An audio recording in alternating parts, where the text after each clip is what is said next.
पूर्व राष्ट्रपति जब जब राष्ट्रपति भवन से बाहर निकले, जब जब रिसर्च करिएगा, एक भी बात बिना रिसर्च के नहीं बोलता हूं।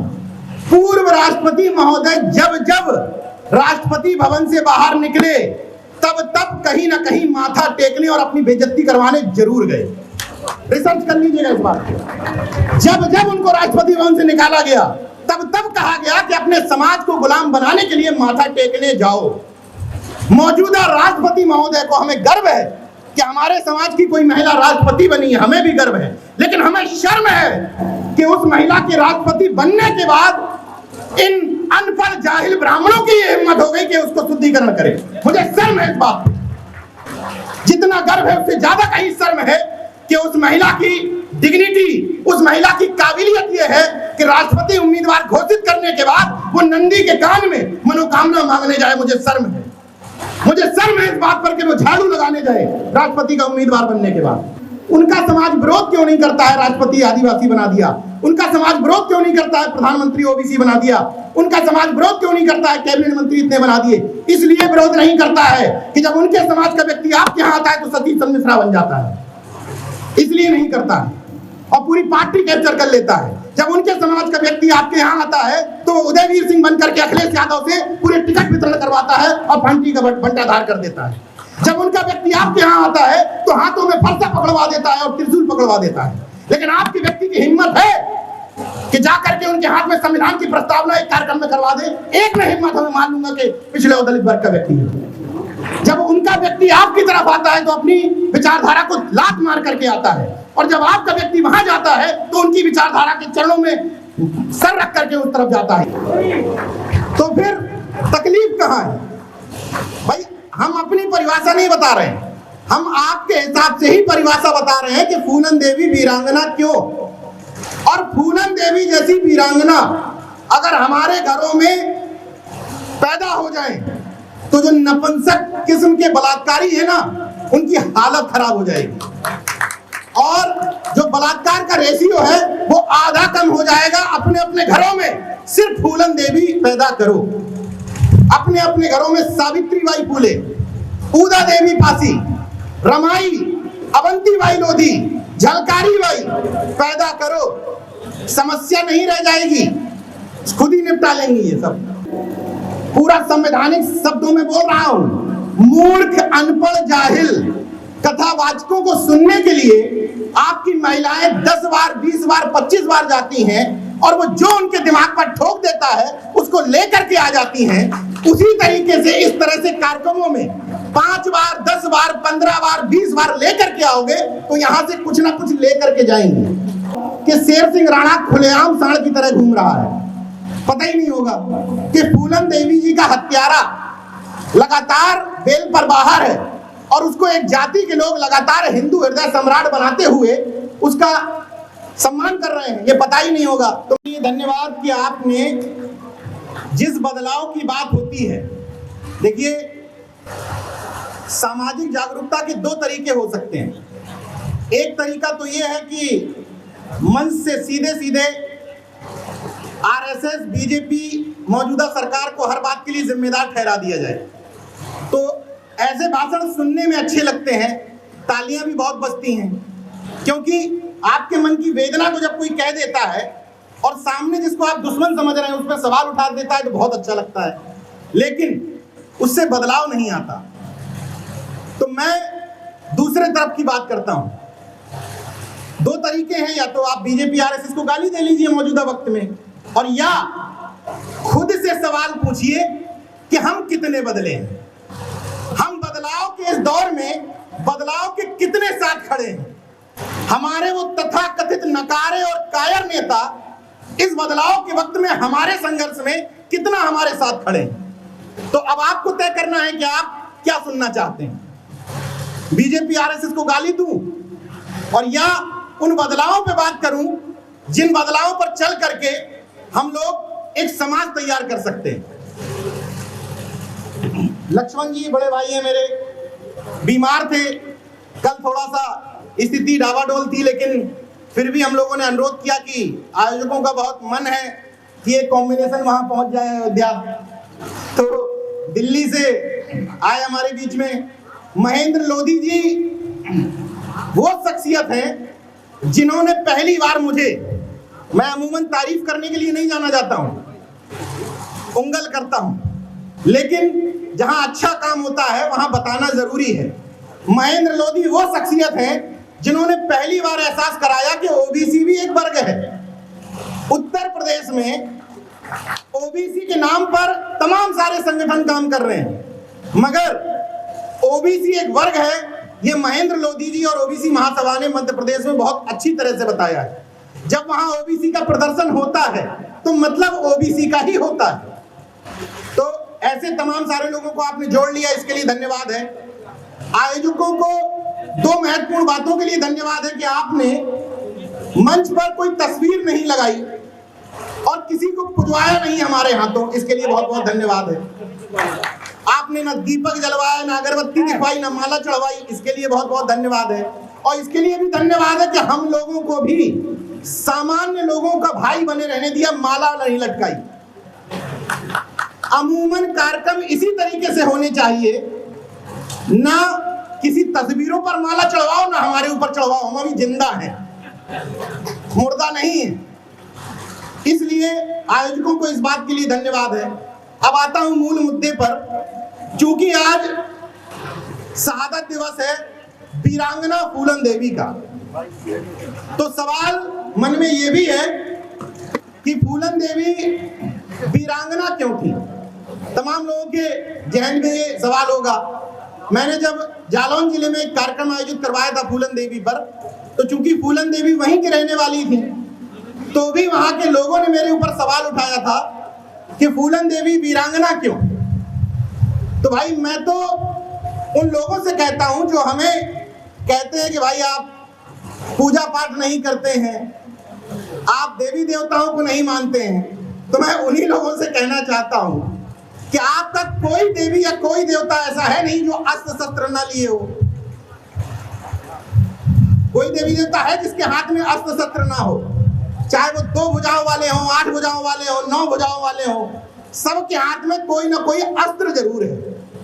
और आपने उनको देवी कहा आपके शब्दों में, जिसने दुष्टों का संहार किया। तो फूलन देवी ने क्या किया? क्या किया? दुष्टों का संहार किया। और फूलन देवी के भी जब तस्वीर देखते हैं तो हथियार है हाथों में भी और माला भी लटकी है। तो अब बताइए कि उन्हीं के शब्दों में, भाई हम कुछ नहीं जानते, उन्हीं के धर्म शास्त्रों के हिसाब से फूलन देवी देवी हुई कि नहीं, तो फिर तकलीफ कहां है? भाई हम अपनी परिभाषा नहीं बता रहे हैं, हम आपके हिसाब से ही परिभाषा बता रहे हैं कि फूलन देवी वीरांगना क्यों। और फूलन देवी जैसी वीरांगना अगर हमारे घरों में पैदा हो जाए तो जो नपुंसक किस्म के बलात्कारी है ना, उनकी हालत खराब हो जाएगी। और जो बलात्कार का रेशियो है वो आधा कम हो जाएगा। अपने अपने घरों में सिर्फ फूलन देवी पैदा करो, अपने अपने घरों में सावित्री बाई फूले, उदा देवी पासी, रमाई, अवंती बाई लोधी, झलकारी बाई पैदा करो, समस्या नहीं रह जाएगी, खुद ही निपटा लेंगी ये सब आदि दिक्कतों को। अब एक दूसरी समस्या पर आता हूं। अभी बताया गया कि फूलन देवी जी जो पूर्व सांसद थी, वो जालौन जिले के एक गुढ़ा गांव की थी। फूलन देवी जी के गांव जिस क्षेत्र में पड़ता है उस विधानसभा का नाम है कालपी विधानसभा। कालपी विधानसभा से उन्हीं का नाम लेकर के अपनी राजनीतिक दुकानदारी चलाने वाली एक पार्टी जिसका नाम है निषाद पार्टी, उसने एक ठाकुर समाज के व्यक्ति को टिकट दिया। सही किया या गलत? गलत किया। यही सोचते हुए मैं फूलन देवी जी के गांव गया।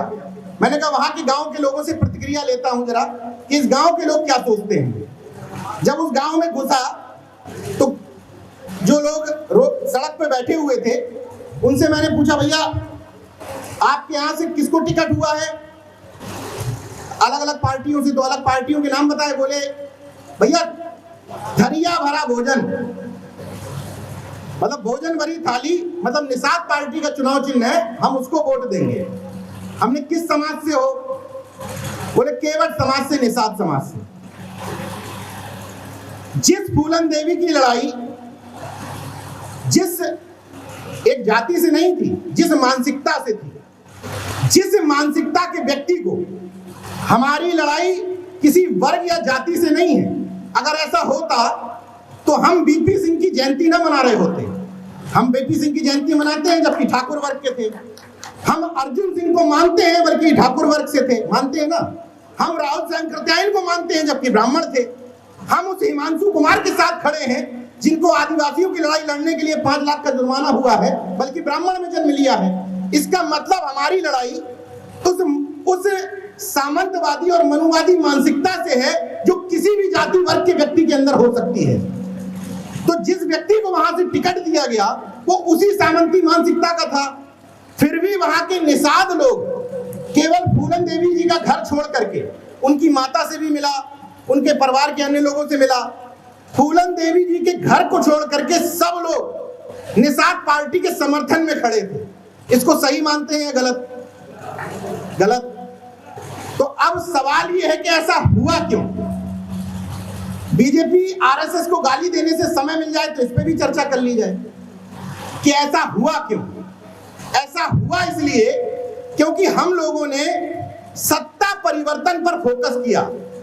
हम लोगों ने कांसीराम साहब की एक बात तो पकड़ ली कि सत्ता हर चीज की कुंजी है, लेकिन कांसीराम साहब की दूसरी बात नहीं समझी कि बिना सामाजिक सांस्कृतिक परिवर्तन हुए अगर सत्ता परिवर्तन होता है तो वह हमारे किसी काम का नहीं है।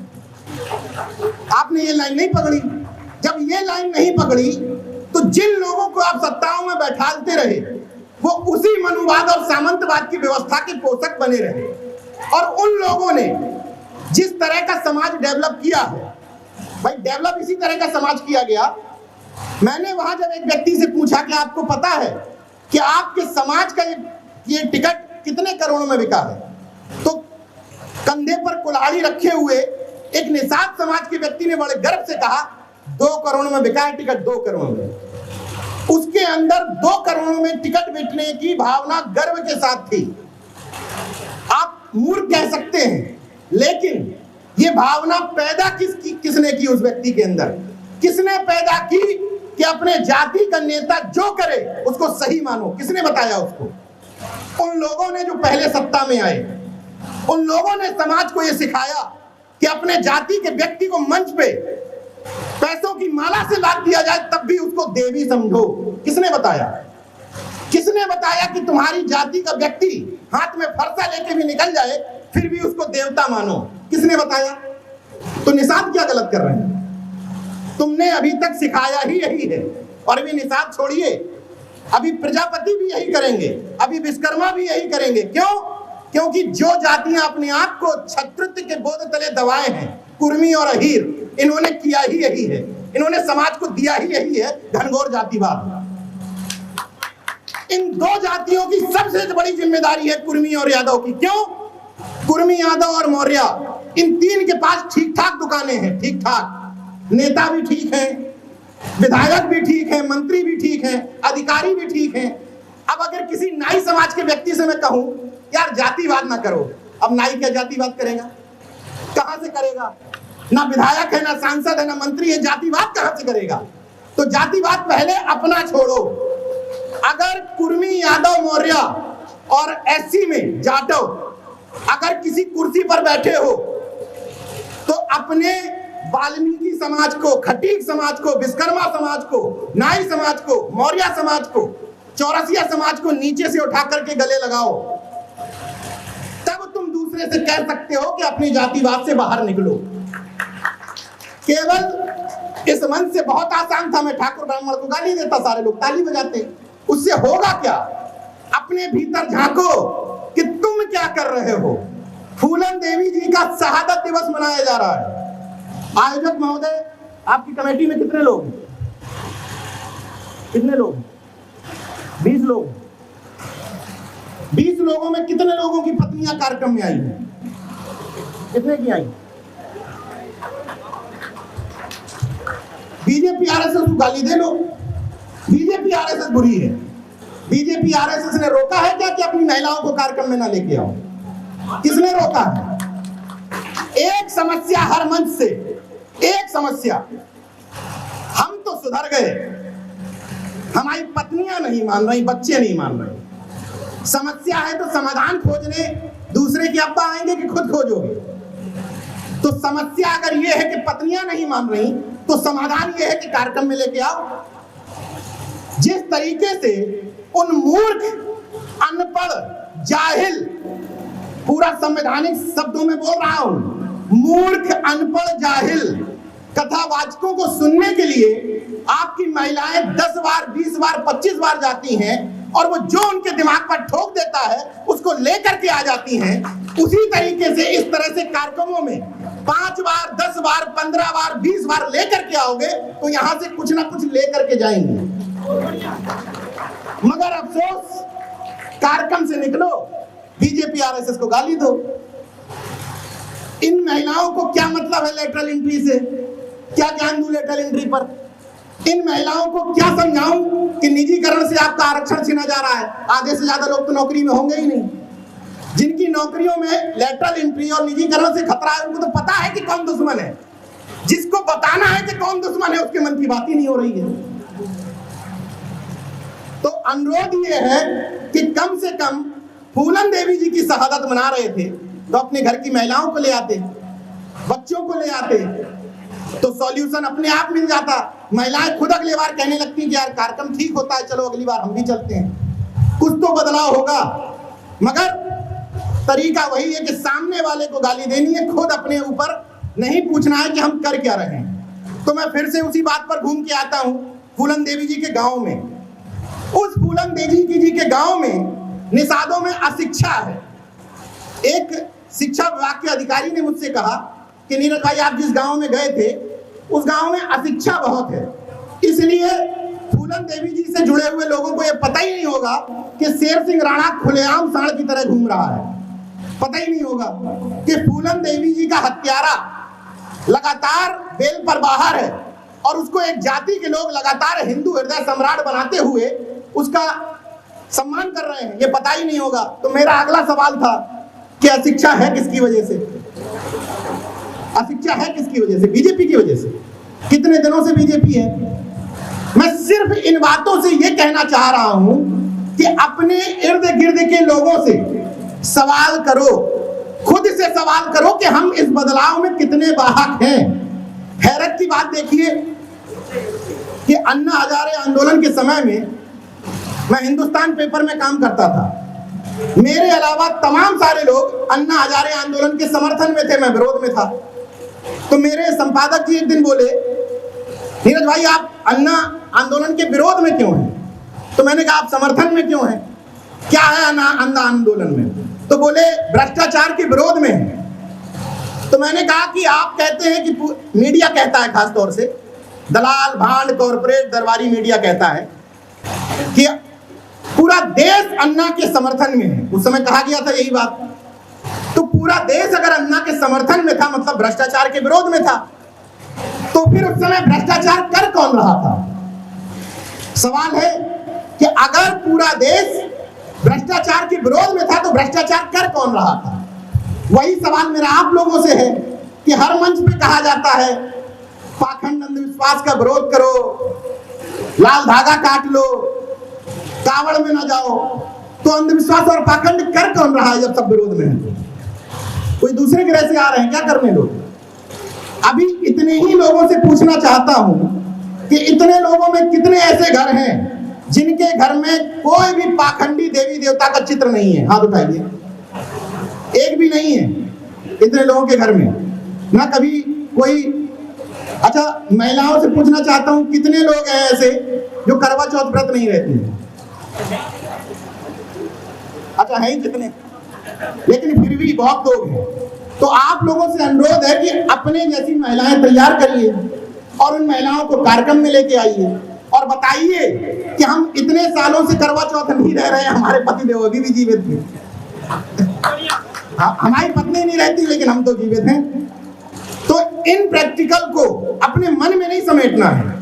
लेकिन धीरे धीरे इन बातों को चर्चा जरूर करना है, ये आपकी जिम्मेदारी बनती है। दूसरा सबसे महत्वपूर्ण सवाल है, इस मंच पर एक बदलाव हुआ है और उस बदलाव को अगर आप समझ पा रहे हैं तो ये समझिए कि जयंती है फूलन देवी की, लेकिन मुख्य अतिथि हैं लक्ष्मण यादव, दूसरे अतिथि हैं महेंद्र लोधी जी, तीसरे अतिथि हैं नीरज भाई पटेल जी और अमृता बौद्ध जी उसका अध्यक्षता कर रही हैं एक महिला होकर के। तो कुछ बदलाव समझ में आ रहा है। जब ये समस्या है कि बहुजन एकता आएगी कैसे, वो आएगी, संत जी ने अभी सुनाया ना कि संत जी जैसे लोगों के गीतों से आएगी। संत जी ने बड़ा दिल दिखाना होगा, बड़ा दिल। केवल अपनी अपनी जाति के महापुरुषों को पूजने से बहुजन यूनिटी नहीं बनेगी, बड़ा दिल दिखाना होगा, एक स्टेप आगे बढ़ना पड़ेगा। और सुनील निषाद जी, गुरु निषाद जी ने जो आज किया, जिस जाति का महापुरुष उस जाति का मुख्य अतिथि और अध्यक्षता कतई नहीं होनी चाहिए, ये हर कार्यक्रमों में शुरू करिए। बदलाव के बाहर खुद से बनिए, तब हम उन विषयों पर चर्चा कर पाएंगे कि यूनिवर्सिटीज में, अभी लक्ष्मण जी ये सब कुछ बताएंगे कि यूनिवर्सिटीज में किस तरीके से असिस्टेंट प्रोफेसर की भर्तियां होने से रोका जा रहा है, किस तरीके से सरकारी सिस्टम में आप लोग ना आ पाए उससे रोका जा रहा है। लेकिन उसको रोकने के लिए केवल मसीहा मत तलाशिए। अच्छा, एक और सिस्टम तैयार हुआ कि जिस भी वर्ग में जागरूक लोग पैदा हो गए, जैसे यादव बहुत जागरूक हो गए, कुर्मी बहुत जागरूक हो गए, निषाद जागरूक हो गए, जाटव जागरूक हो गए, तो अभी जागरूकता के लेवल में एक अंतर है। जैसे यादव जागरूक हुए या कुर्मी जागरूक हुए, तो जो जागरूक हैं, मैं उनकी बात नहीं कर रहा जो गांव में रह रहे हैं, मैं पहले जागरूकों पे आ रहा हूं, क्योंकि यहाँ जागरूकों को ही ज्ञान पहले दिया जाए, जो कह रहे हैं कि हम जागरूक हो गए। उन जागरूकों से मैं हैरत होती है मुझे इस बात पे, भैया हम सामाजिक न्याय वाले हैं, हम पाखंड, अंधविश्वास, दकियानूसी ख्यालात, इन सब के विरोध में हैं। मगर जो लोग इस सिस्टम के विरोध में खड़े हैं, वो भी मसीहा अपनी जाति में ही तलाश रहे हैं। इस बात को समझिएगा। जो लोग इस सरकार के नीतियों को देखते हुए उनके सिस्टम को समझ रहे हैं, वो भी ये तलाश रहे हैं कि हमारे समाज का कोई व्यक्ति बोले तब हम तारीफ करेंगे। भाई चंद्रशेखर की तारीफ क्यों नहीं हो सकती? ओम प्रकाश राजभर कुछ अच्छा बोले, उनकी तारीफ क्यों नहीं हो सकती? मौर्य समाज के लोग अखिलेश यादव के अच्छा करने पर तारीफ क्यों नहीं कर सकते? कुर्मी समाज के लोग चंद्रशेखर के अच्छा करने पर क्यों नहीं कर सकते? डॉक्टर उदित राज कुछ अच्छा बोले तो वाल्मीकि उस पर क्यों नहीं अच्छा बोल सकते? किसी अन्य समाज के लोग कोई अच्छा काम करे तो उसमें खटीक समाज के लोग क्यों अच्छा नहीं बोल सकते? क्योंकि हमने समाज ऐसा ही तैयार किया है। हमने अभी तक समाज को ऐसे ही तैयार किया है कि या तुम उनकी तरफ खड़े हो, और जब उनके विरोध में खड़े हो तो तुम ढूंढ रहे हो कि हमारे लिए यादवों का सामाजिक न्याय तब है जब लक्ष्मण यादव कुछ बोल दे, तब वो सामाजिक न्याय की बात है।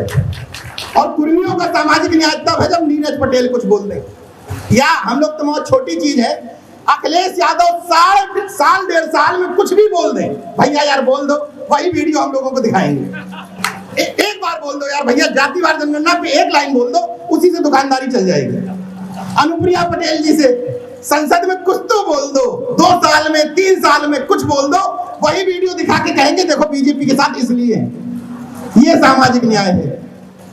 इस सामाजिक न्याय को बदलना है। इसलिए बदलना है कि जब तक जाति के आधार पर वोट बैंक की बपौती बने रहोगे, तब तक जाति के नेता को यह पता रहेगा कि चाहे फरसा पकड़ ले और चाहे त्रिशूल पकड़ ले, चाहे गणेश पकड़ ले सूंड वाले, ये वोट बैंक हिलेगा नहीं, क्योंकि ये सामाजिक न्याय हम में ही ढूंढता है। और जब ये क्रॉस कर दो, क्रॉस कि जो समाज का नेता, समाज का व्यक्ति अच्छा करेगा, हम उसकी तारीफ करेंगे, उसके बारे में फेसबुक पे लिखेंगे, उसको कार्यक्रमों में बुलाएंगे, तो इनकी हालत खराब हो जाएगी, इनकी मजबूरी हो जाएगी काम करना।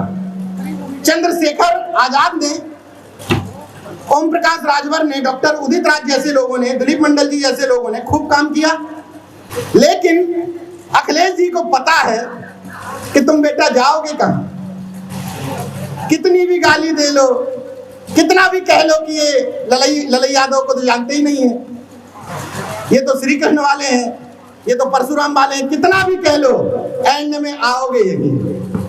इस धारणा को बदलना है। केवल मंचों पर सत्ता पक्ष को गाली देने से व्यवस्था परिवर्तन नहीं होगा। हमारी आपकी जिम्मेदारी है कि जो सत्ता है वो है, जो है उसको 5 साल झेलना है, तो उसको झेलते हुए हम समाज तैयार करेंगे। ये हम सबकी जिम्मेदारी है कि हम अच्छे समाज के लिए काम करेंगे ना सब लोग अच्छे समाज के लिए। और जितने लोगों ने यहाँ हाथ उठाया कि हमारे घरों में कोई भी पाखंड का प्रतीक नहीं है, तो कम से कम हम अपने आस पड़ोस गली मोहल्ले के लोगों को ये समझाएंगे कि हम इस तरीके से पाखंड के प्रतीकों को अपने घर में इस्तेमाल नहीं होने देंगे। एक और निवेदन करना है मुझे कि अभी तक, हाँ, एक और बदलाव हुआ इस मंच पर। अभी तक पिछड़े और दलित वर्ग के लोगों ने, कभी ऐसा हुआ है कोई कार्यक्रम कि कभी प्रोफेसर या पत्रकारों को अतिथि या मुख्य अतिथि बनाया जाता हो? कभी हुआ है ऐसा? इक्का दुक्का कार्यक्रम होंगे। अभी तक पिछड़े और दलित नेता को, ना वही कह रहा हूं कि अभी तक खूब ट्राई मारा आपने, नकारे नेताओं को, कायर नेताओं को मंचों पे बैठाला। अभी तक खूब ट्राई कर लिया आपने। अधिकारी, देखिए, जिनको लोग जाति महासभाएं कहते हैं, मुझे हैरत होती है कि जाति की महासभाएं क्यों कही जाती हैं। कुर्मी महासभा, कुशवाहा महासभा, निषाद महासभा, कोई भी जाति की महासभा, जाटव महासभा, क्या कभी किसी सिपाही, अगर अयोध्या जिले में कोई कुर्मी जाति का सिपाही आता है, तो क्या कुर्मी महासभा सिपाही से पूछ ली जाती है कि भैया कोई कमरे की जरूरत हो तो हमें बता देना? कभी जाती है पूछने किससे जाते हैं? भैया हमारे जिले में डीएम आ गए हैं, कुर्मी है क्या, इनको बुके दे आए जाकर के। ये कौन सा जातिवाद है? मंत्री होगा, उनके साथ फोटो खिंचवा लें, हाथों से लड्डू खा लें, ये कौन सा जातिवाद है?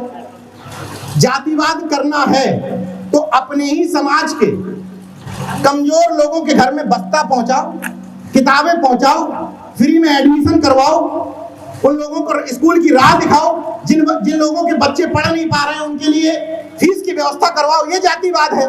उनके घर के बच्चों को एडवोकेट्स बनवाओ, पत्रकार बनवाओ, ये जातिवाद है। ये कौन सा जातिवाद है जो महज डीएम और मंत्रियों के इर्द गिर्द घूमता रहता है? ये किस टाइप का जातिवाद है बताइए? कोई जाति महासभा हो जो कभी लेखपाल से पूछती हो कि भैया हमारे जिले में पोस्टिंग हो के आए हो, कोई तकलीफ हो तो बता देना। पूछने किससे जाएंगे? एसडीएम से। अरे एसडीएम को क्या जरूरत है यार तुम्हारे जातिवाद की? 4 उसके आगे पीछे वैसे ही टहल रहे हैं, लेकिन बुके लेके जाओगे एसडीएम के लिए। तो मेरा कहने का अभिप्राय सिर्फ इतना है कि पहले खुद से सवाल करो, खुद अपने अपने जाति के सिस्टम से बाहर निकलो। वो लोग जो दावा करते हैं कि हम 25 साल से 30 साल से जाति बंधन से मुक्त हो चुके हैं, उन लोगों से पूछो कि उन्होंने अपनी जाति छोड़ करके खटीक और वाल्मीकि में कितनी शादियां की हैं? कभी की हैं? भाई हम तो मूर्ख हैं, हम तो ओबीसी वाले तो मूर्ख होते हैं, कावड़ होते हैं, धर्म के अंधे होते हैं, बीजेपी के गुलाम होते हैं। जब मैं इस तरह की बात कभी फेसबुक पे लिख देता हूं तो कहते हैं जाओ अपनी अनुप्रिया पटेल से पूछो। हाँ, अनुप्रिया पटेल का ठेका लिए भाई, नाम में पटेल लगा है। साला हमको और लक्ष्मण यादव को पूरे जीवन भर ये साबित करना पड़ेगा कि हम अम्बेडकरवादी हैं, क्योंकि जन्म नहीं लिया है। हमको पग पग में साबित करना पड़ेगा कि हम अम्बेडकरवादी हैं। और दूसरी तरफ जिन्होंने जन्म ले लिया उन्होंने कहा हम 30 साल से अम्बेडकरवादी हैं। खटीक में शादी की है, वाल्मीकि में शादी की हो अपने घर में किसी की, बंगी में मेहतर में शादी की हो अपने घर में किसी की, एक उदाहरण है। एक फिर किस बात के अम्बेडकरवादी हो? क्योंकि जन्म लिए हो। तो तुम्हारे जन्म लेने में और उस ब्राह्मण के जन्म लेने में जो कहता है कि मैं जन्म से श्रेष्ठ हूं, मैं जन्म से पुजारी हो गया हूं, क्या फर्क है दोनों? क्या फर्क है दोनों? इसलिए मेरा अनुरोध है कि हम, चूंकि अर्जक संघ के लोग हैं, हम लोग अम्बेडकरवादी लोग हैं, हम लोग जितने भी देश में तमाम सारे, देखिए एक और अनुरोध कर लेता हूं। एक बड़ी समस्या होती है हम लोगों में, ईगो बहुत जल्दी हर्ट हो जाता है। ओबीसी एससी का ईगो तो इतना थोक में होता है कि साला छत ना टूट जाए, इतना ईगो टकराता है। इसी मंच से जिन लोगों ने कार्यक्रम में 2-3% भी सहयोग किया होगा, और इस मंच से अगर उनका नाम नहीं लिया जाएगा तो कार्यक्रम बेकार।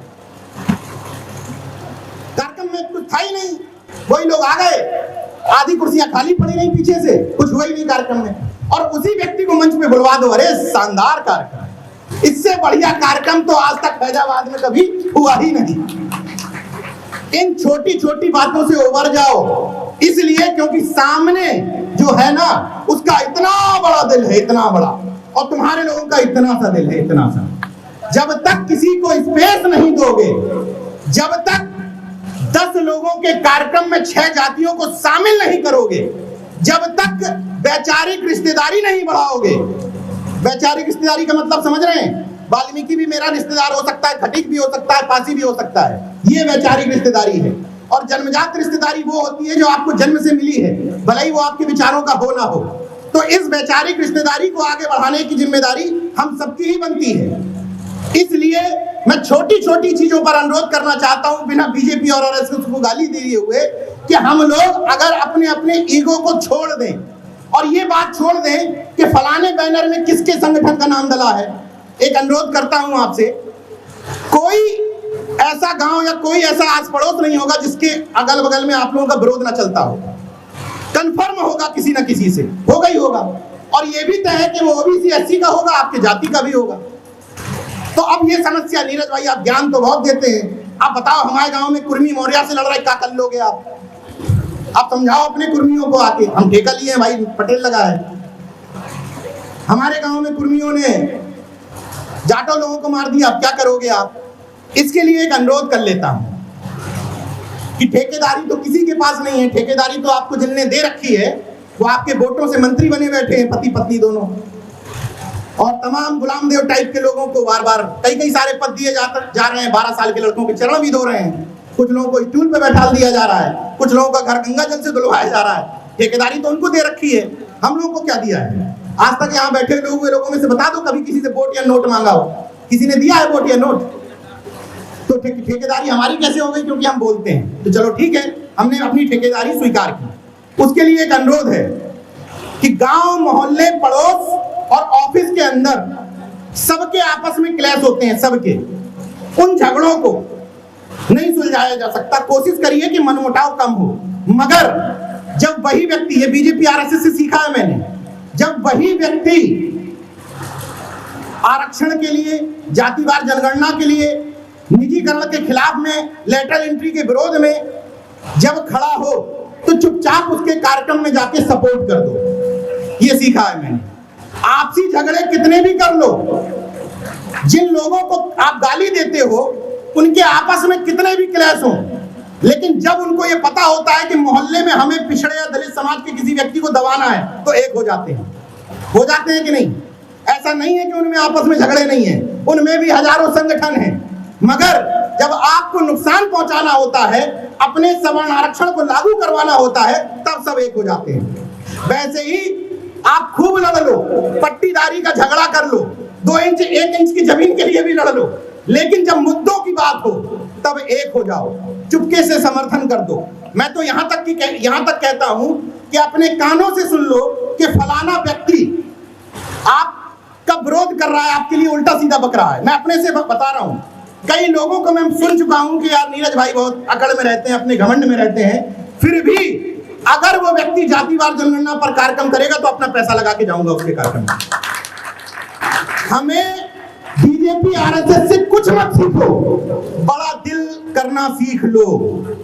कितना भी तुम कह लो कि राष्ट्रपति मुखौटा है, भाई इतना तो कंफर्म है कि जब बीजेपी आरएसएस आपके किसी व्यक्ति को चुनती है तो उसमें कुछ क्वालिफिकेशन फिक्स है।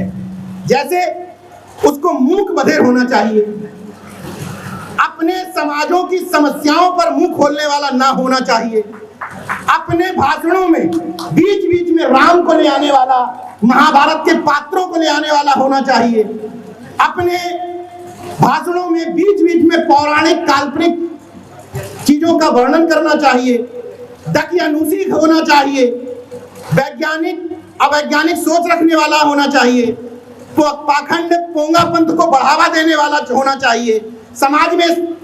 भाई ये बात हो सकता है कि असंवैधानिक हो, लेकिन फिर भी कहूंगा और ठोक के कहूंगा क्योंकि मेरी रिसर्च है।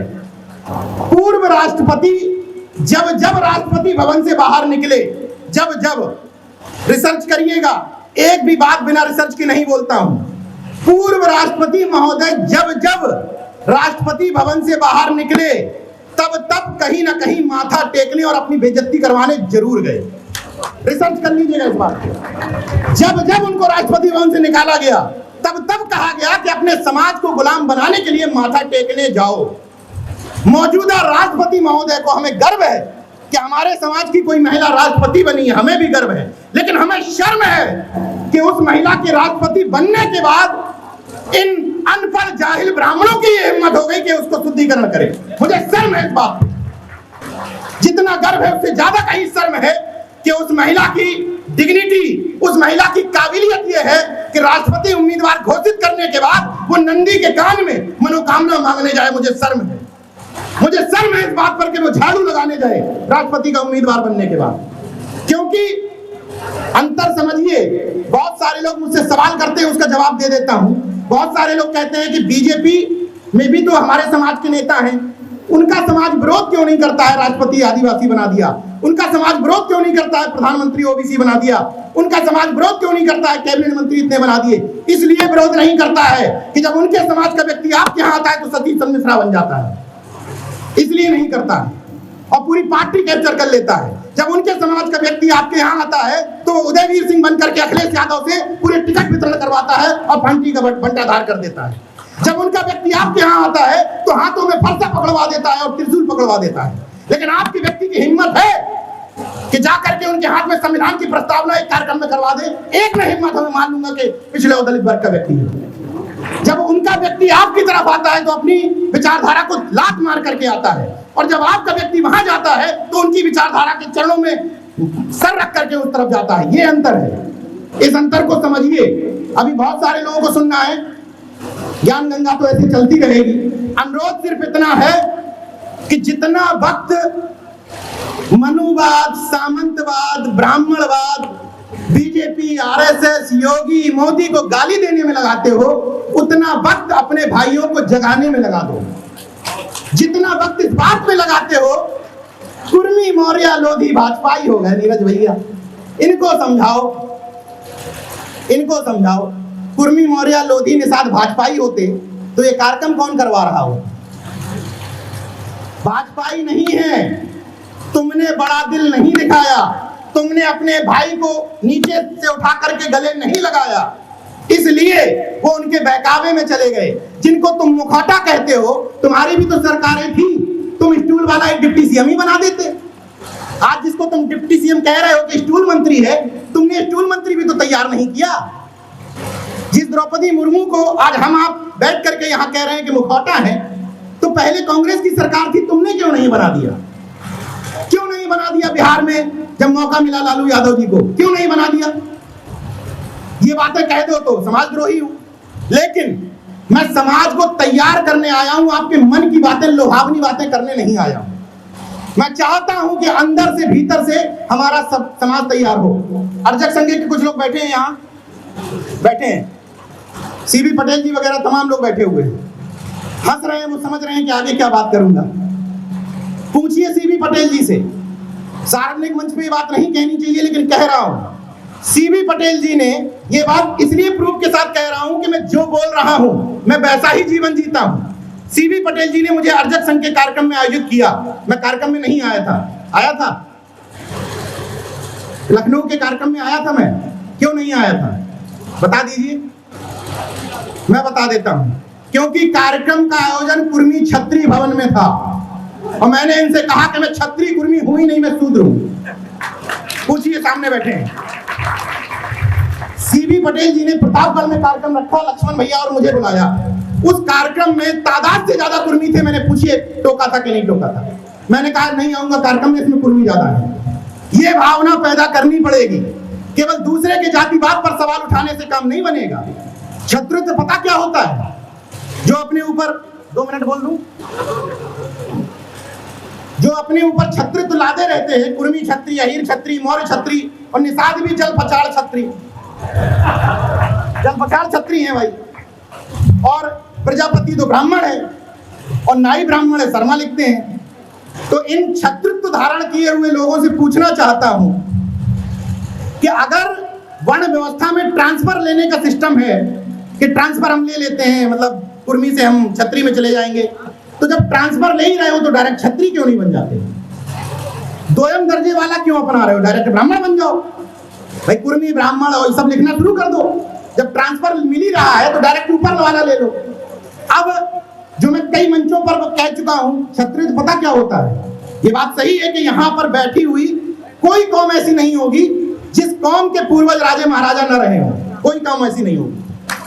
हर पूर्वज के कौम राजे महाराजे थे, लेकिन ट्रांसफर लेने की जरूरत क्या है? छत्रित्व का मतलब यह होता है कि किसी भी जाति का व्यक्ति अगर कुर्सी पर बैठा है, उसका छत्रित्व पता क्या है?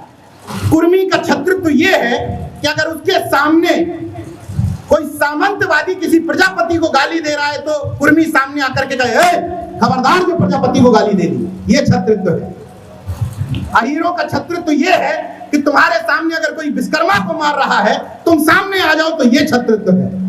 ये झूठा छत्री लगा लेने से, छतरी टांग लेने से समाज का मान सम्मान नहीं बढ़ रहा है। तुम ये साबित कर रहे हो समय समय पर कि तुम इंफीरियरिटी कॉम्प्लेक्स में जी रहे हो, तुम्हें अपने समाज पर गर्व ही नहीं है। जाति गर्व का विषय नहीं है, शर्म का विषय है। मगर ये समाज, हमारा पूरा बहुजन समाज, पूरा तार्किक समाज गर्व का विषय है। इन्हीं शब्दों के साथ अपनी बात खत्म करता हूं। महेंद्र भाई और लक्ष्मण जी अभी विस्तार से आपको तमाम सारी चीजें समझाएंगे। अंतिम बातों के साथ अपनी बात खत्म करूंगा कि किसी के कद को बढ़ाना, किसी के कद को घटाना मुझे आता नहीं हूं मोहतरम को मोहतरम कहना। चलो मिलजुल कर इस 85 वर्ग पर जान देते हैं, बहुत आसान ही टेंट हाउसों में बैठकर वंदे मातरम कहना।